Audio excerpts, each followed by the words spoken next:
उस रामू मेरे कमरे में आया और बोला, मेम साहब खाना लगा दूं क्या? मैंने कहा मुझे अभी भूख नहीं है। फिर मैं बोली, रामू मेरा एक काम करोगे? तो रामू बोला, बिल्कुल करेंगे मैम साहब। मैंने कहा, रामू मेरी तबीयत ठीक नहीं लग रही, थोड़ा सा तेल गरम करके लाओ, मेरे हाथ पैर दबा दो और मेरी मालिश भी कर देना। रामू बोला, ठीक है मैम साहब, हम तेल गरम करके लाते हैं।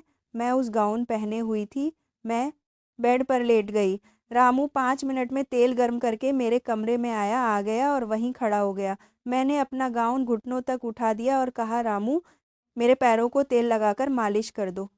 रामू जी मैम साहब करके मेरे पैरों को तेल की मालिश करने लगा। मैंने जानबूझकर अपना गाउन ऊपर उठा लिया ताकि रामू को अपने जलवे दिखा सकूं। रामू मेरे पैरों की मालिश करते हुए मेरी टांगों को घूर रहा था। रामू की उंगली की पकड़ पहले से भी ज़्यादा तेज हो गई थी। फिर मैं पलट गई और बोली, रामू मेरी पीठ की भी मालिश कर दो, बहुत दर्द हो रहा है। मैं थोड़ा सा हिचकिचाने लगा।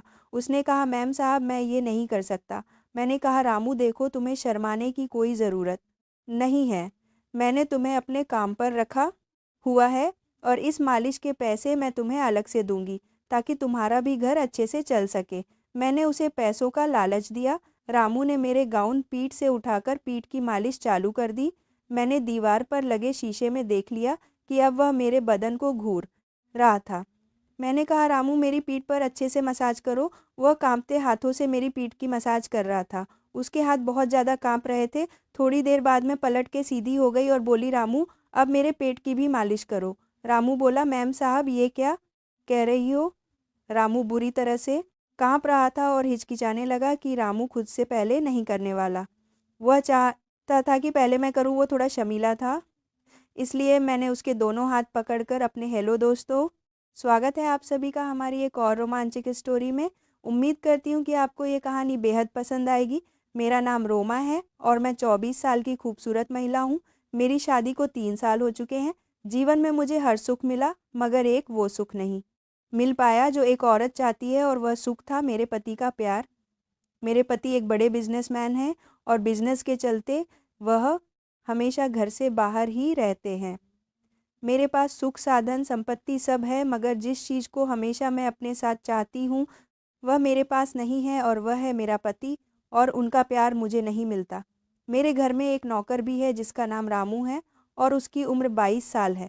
वह भी यहाँ का रहने वाला है और वह भी शादीशुदा है, लेकिन उसकी पत्नी बिहार में ही रहती है और वह भी अपनी पत्नी का प्यार पाने के लिए तड़पता है।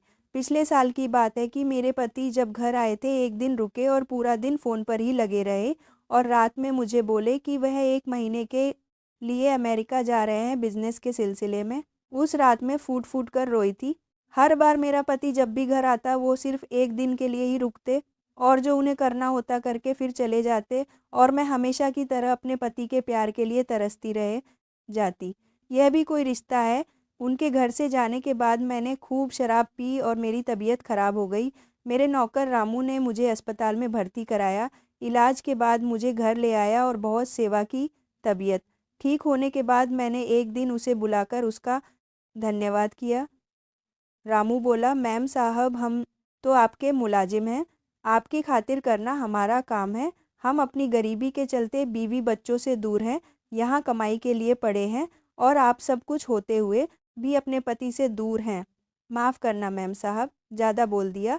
हमारी जब से शादी हुई है हम अपनी पत्नी के पास सिर्फ 2 महीने ही रह पाए थे, उसके बाद से 1 साल हो गया है और अभी तक हम अपनी घरवाली से नहीं मिलते हैं। बहुत याद आती है उसकी, मगर कमाएंगे नहीं तो घर कैसे चल पाएगा। मैंने उसे पैसे दिए और कहा, जाओ अपने घर हो आओ, और बोला, नहीं मैम साहब हम ये पैसे घर भेजेंगे ताकि हमारा घर चलता रहे। हम आपकी सेवा में यहीं पर रहेंगे। आपका बहुत बहुत धन्यवाद। वैसे भी मालिक घर पर नहीं है तो हमें ही आपका ख्याल रखना होगा।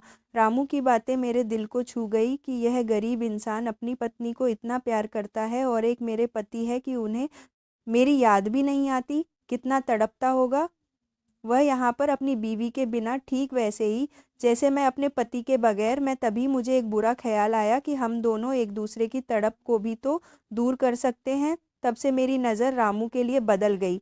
एक दिन वो घर में सफाई कर रहा था। उस समय उसने सिर्फ नीचे एक हाफ पैंट पहन रखी थी।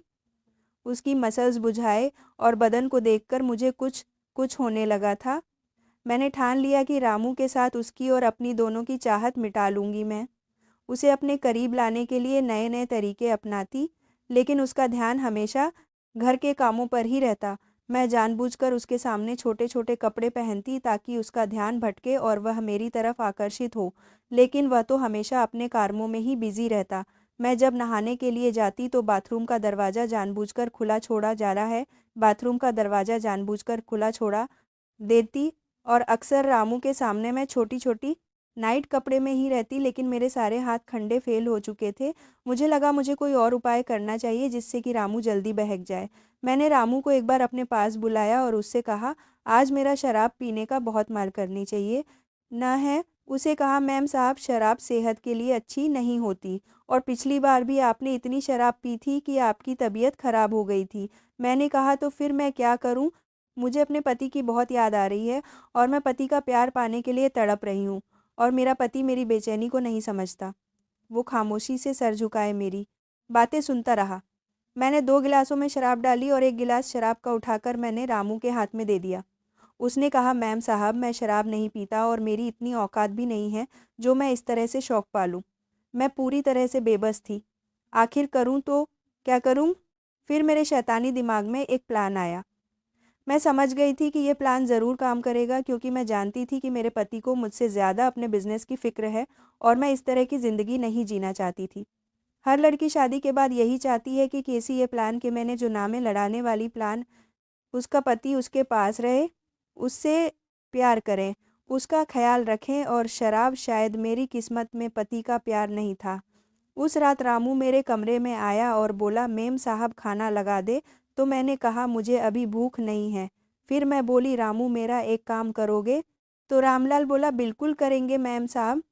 मैंने कहा, रामू मेरी तबीयत ठीक नहीं है लग रही, थोड़ा सा तेल गर्म करके लाओ और मेरे हाथ पैर दबा दो और मेरी मालिश भी कर देना। रामू बोला, ठीक है मैम साहब, हम तेल गर्म करके लाते हैं। और उस समय मैंने गाउन पहनी हुई थी। मैं बिस्तर पर लेट गई। रामू 5 मिनट में तेल गर्म करके कमरे में आ गया और वहीं खड़ा हो गया।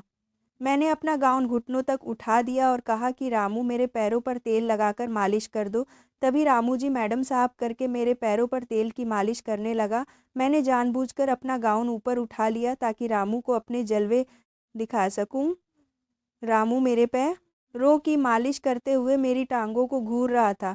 रामू की उंगलियों की पकड़ पहले से भी ज़्यादा तेज हो गई थी। फिर मैं पलट गई और बोली, रामू मेरी पीठ की भी मालिश कर दो, बहुत ज़्यादा दर्द हो रहा है। वो थोड़ा खींच के जाने लगा। उसने कहा, मैम साहब मैं नहीं कर सकता। मैंने कहा, रामू देखो तुम्हें शर्माने की कोई ज़रूरत नहीं है। मैंने तुम्हें अपने काम पर रखा हुआ है और इस मालिश के पैसे मैं तुम्हें अलग से दूंगी ताकि तुम्हारा घर भी अच्छे से चल सके। मैंने उसे पैसों का लालच दिया। रामू ने मेरा गाउन पीठ से उठाकर पीठ की मालिश करना चालू कर दिया। मैंने दीवार पर लगे शीशे में देख लिया कि अब वो मेरे बदन को घूर रहा था। मैंने कहा, रामू मेरी पीठ पर अच्छे से मसाज करो। वो कांपते हुए हाथों से मेरी पीठ की मसाज कर रहा था। उसके हाथ बहुत ज़्यादा कांप रहे थे। थोड़ी आयना ली सरका। देर बाद मैं पलट के सीधी हो गई और बोली, रामलाल अब मेरे पेट की मालिश कर दो। रामू बोला, मैम साहब ये क्या कह रही हैं? रामू बुरी तरह से कांप रहा था और हिचकिचा रहा था। मैंने उसके दोनों हाथ पकड़कर अपने पेट पर रख दिए और बोली, रामू डरो मत, मालिश करके देखो कैसा लगे। बोलो अच्छा लग रहा है ना? रामू कांपते हुए कहने लगा, मैम साहब अगर मालिक को पता चल गया तो मेरी नौकरी चली जाएगी। मैं बहुत गरीब इंसान हूँ। मैं अपनी पत्नी को घर के खर्चे के लिए पैसे कहाँ से भेजूंगा? अगर मालिक ने मुझे नौकरी से निकाल दिया तो? मैं बोली, रामू उसकी फ़िक्र तुम मत करो। जैसे मैं कहती हूँ वैसा करो। वैसे भी तुम्हारे मालिक यहाँ नहीं रहते। वह तो 1 महीने के लिए बाहर गए हुए हैं और घर में हम दोनों के अलावा और कौन है जो तुम्हारे मालिक को ये सब बताएगा? फिर मैंने कहा, देखो रामू, अगर तुम मेरी मर्ज़ी के मुताबिक चलते रहोगे तो तुम सोच भी नहीं सकते कि मैं तुम्हें बहुत ज़्यादा माला-माल कर दूँगी। तुम्हें अपनी पत्नी को पैसे भेजने के लिए ज़्यादा हाथ-पैर नहीं मारने पड़ेंगे। तुम बस मेरी इच्छा को पूरी करो और अपनी पत्नी और परिवार की टेंशन लेना बंद कर दो। मैं हूँ ना तुम्हारे साथ, मैं सब ठीक कर दूँगी और तुम्हारे परिवार का सारा खर्चा मैं खुद उठाऊँगी। वो हिचक रहा था, मगर मैं समझ चुकी थी कि रामू खुद पर काबू नहीं कर पा रहा है और वह जानबूझकर खुद को रोक रहा है। मैं जानती थी कि वह भी अपनी पत्नी का प्यार पाने के लिए बेचैन है। मैंने रामू से कहा, रामू, मैं अपने पति का प्यार पाने के लिए बहुत बेचैन हूँ और तुम भी अपनी पत्नी का प्यार पाना चाहते हो, तो क्यों ना हम दोनों एक दूसरे को वह प्यार दें जिसके लिए हम दोनों तड़प रहे हैं। मना मत करना रामू, वरना मैं जी नहीं पाऊंगी। यूँ समझ लो आज की रात मैं ही तुम्हारे घरवाली हूँ और तुम्हारा मुझ पर पूरा अधिकार है। इतना कहकर मैंने उसे अपनी बाह में जकड़ लिया, लेकिन रामू ने मुझे एक ही झटके में खुद से दूर कर दिया और मेरे पैरों में चादर उठाकर मेरे पूरे बदन को ढक दिया और वो सर झुकाकर अपने हाथों को जोड़कर खड़ा हो गया और कहने लगा कि मैम साहब, ये हमसे नहीं होगा। हम अपनी पत्नी से बहुत ज़्यादा प्यार करते हैं और हम अपनी पत्नी के साथ बेवफ़ाई नहीं कर सकते और ना ही अपने मालिक के साथ गद्दारी कर सकते हैं, वरना हम गद्दार कहलाएंगे। मैम साहब, हम गरीब ज़रूर हैं, लेकिन अपनी मेहनत का खाते हैं। हम जानते हैं कि मालिक आपको छोड़कर कई-कई महीनों तक बाहर विदेश में रहते हैं, लेकिन इसका मतलब यह नहीं है कि आप मालिक के साथ बेवफ़ाई करो। आप मालिक से प्यार से बात तो करके देखो, शायद वह आपकी बात मान जाए। जब हम अपनी पत्नी के बगैर उसकी यादों के सहारे जी सकते हैं, तो फिर आप क्यों नहीं? आखिर प्यार तो विश्वास भी तो कोई चीज़ होती है और फिर मालिक बाहर रहकर हम ही मेहनत करते हैं, वह भी तो आपकी ही खुशी के लिए ही तो करते हैं। अगर मैं ज़्यादा बोल दिया हूँ तो माफ़ करना मैम साहब। रामू की बातें सुनकर मेरा शर्म शर्म से झुक गया था। मैं उसे नज़रें भी नहीं मिला पा रही थी। उसकी एक-एक बात मेरे कानों में जलते हुए तेजाब की तरह लग रही थी। ठीक ही तो कह रहा था वह। रामू हाथ जोड़कर कहने लगा, मैम साहब, अब मैं आपके घर में काम नहीं कर सकता। मैं कल ही यहाँ से चला जाऊँगा और कोई दूसरी नौकरी तलाश करूँगा। मैंने रामू से कहा, ऐसा मत करो। मैं अपनी गलती के लिए बहुत ही शर्मिंदा हूँ। तुम क्यों नौकरी छोड़ रहे हो? तो रामू ने कहा, नहीं मैम साहब, अब हमारा यहाँ से चले जाना ही अच्छा होगा, क्योंकि जब हम आपको देखेंगे तो शायद हम अपने से नज़रें नहीं मिला पाएंगे और ना ही आप हमसे नज़रें मिला पाएंगी। ओह मैम साहब, आप भी जवान हैं और हम भी जवान हैं। कहीं हम बहक ना जाएं, हमें बहुत डर लगता है, इसलिए हमारा यहाँ से चले जाना ही ठीक है। मैंने हाथ जोड़कर रामू से माफ़ी मांगी और कहा, मैंने जो भी गलती की उसके लिए मुझे माफ़ कर दो रामू। मैं थोड़ी देर के लिए बहक गई थी। पता नहीं कैसे मेरे दिल और दिमाग में शैतान ने कब्ज़ा कर लिया था। रामू ने कहा, मैम साहब, आप हमसे माफ़ी ना मांगे। इस उम्र में इंसान से कभी-कभी गलतियाँ हो जाती है और आप मालिक से बातें करें, सब कुछ ठीक हो जाएगा। इतना कहकर अगले ही दिन रामू अपना सारा सामान उठाकर हमारे घर से हमेशा हमेशा के लिए चला गया। जाते जाते रामू ने मुझे माफ़ तो कर दिया था, लेकिन मेरी गलतियों की वजह से बेचारे गरीब रामू को इस नौकरी को छोड़ना पड़ा। मैंने अपनी गलतियों की वजह से एक अच्छे और भोले-भाले शरीफ नौकर को खो दिया था। तो दोस्तों, यह थी आज की कहानी। आपकी क्या राय है इस कहानी पर? हमें कमेंट में ज़रूर बताएं। वीडियो अच्छी लगी हो तो लाइक करें, शेयर करें और चैनल सब्सक्राइब करें। धन्यवाद। जल्दी मिलते हैं आपसे एक नई